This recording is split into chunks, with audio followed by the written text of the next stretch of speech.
J'aime l'art, la musique, le cinéma et la photographie. J'ai une galerie. Je suis productrice de films aussi avec la compagnie Love Streams, la compagnie de cinéma. Je suis collectionneuse aussi, j'ai une grande collection de photographies. Tout ça, c'est assembler des choses et en faire quelque chose de personnel. Je crois que c'est ça le métier de styliste.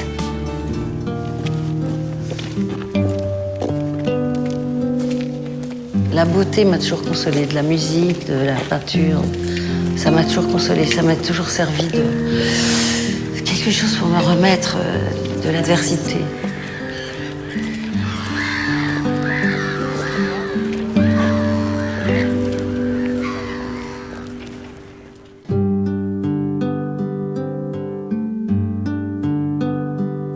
Et je pense que la musique joue toujours un rôle dans ma vie très fort, mais même à ce moment-là, je me mettais le concerto en ré majeur de Beethoven en rentrant de classe. J'ai entendu le Requiem de Mozart quand j'avais 12 ans à la radio.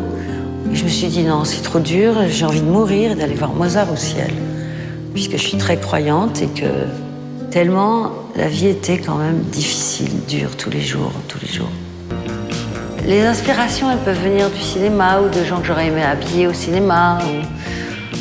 Il y a une chemise Notorious, par exemple, parce que j'aurais aimé faire la chemise qu'elle avait dans ce film.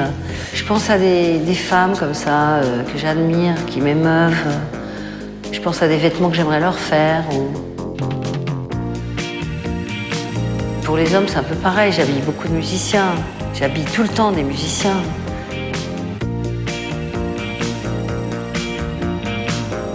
Hervé Kettel, il m'a dit récemment... Oui, j'ai 2 costumes Agnès B, un qui est un tout petit peu trop petit, l'autre est un peu trop petit aussi, mais il est troué de balles. Il a gardé son costume Agnès B de Reservoir Dogs avec les trous de balles dedans, dans sa penderie. Travolta, il m'a redemandé la veste qu'il avait dans Pulp Fiction il y a 3 ans, une veste en lin noir avec le col en cuir, et puis Uma Thurman et une chemise avec des pointes blanches. Je pense que les vêtements que je fais ne sont pas datés et qui datent pas trop les films. C'est pour ça que j'habille beaucoup de films, en fait. Parce que je m'efface, j'ai pas envie que ce soit moi qui compte. J'ai envie de leur faire quelque chose qui aille dans le sens de leur personnalité, que je m'efface, mais que je mette quand même ma touche pour qu'ils soient encore plus beaux que d'habitude.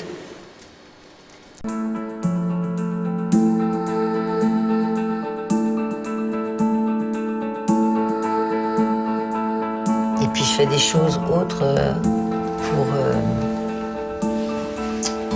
J'essaie de faire à mon niveau ce que je peux faire.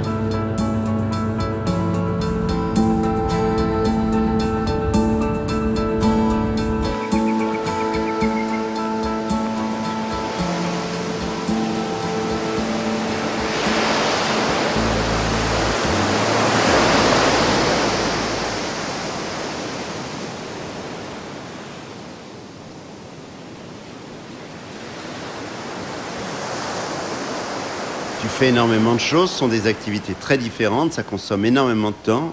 Comment tu fais pour t'organiser? Mais je fais beaucoup de choses. L'ensemble de l'activité artistique, ça te prend, je suppose, ça prend du temps, les gens t'appellent. Oui, bien sûr, mais ça fait partie de ma vie. Ce sont des gens avec qui je dialogue. Tous mes amis sont des artistes, comme je te disais plusieurs fois, je crois. Je passe mon temps dans mon élément, en fait. Et mon élément, c'est l'échange d'impressions, l'échange de sentiments, de tout ce que... de feeling. Tout d'un coup, quelque chose me saute aux yeux, j'ai envie de connaître l'artiste. Et les rencontres que je fais, j'en ai jamais été déçue. Les artistes dont j'ai aimé le travail, ou dont j'aime le travail, Dieu sait si j'aime les artistes, même s'ils peuvent être quelquefois ingrats, ils partent dans d'autres galeries, tout ça, ça m'empêche pas de les aimer quand même. Je suis pas déçue par la personnalité... Comme Claude Lévesque, qui est quelqu'un que j'aime énormément, qui fait le pavillon français, que j'ai représenté pendant 7-8 ans, avant qu'il parte chez Yvon Lambert. Claude, je l'aimerais toujours, par exemple, même s'il est parti chez Yvon Lambert. Nan Goldin, c'était pareil. Martin Parr aussi, il est parti chez Yvon. Et après, il y a Kamel Memour aussi, chez lequel vont des artistes que j'ai montrés d'abord. Donc j'aime beaucoup découvrir des choses, voir ce qui me saute aux yeux, voir ce que j'ai jamais vu, quelque chose où je sens un talent, une personnalité qui va s'exprimer. Moi, j'adore ça. D'ailleurs, Yvon m'a répondu, mais oui, mais c'est ton travail, toi, de découvrir. Je dis, merci, Yvon. Il m'a dit ça un jour.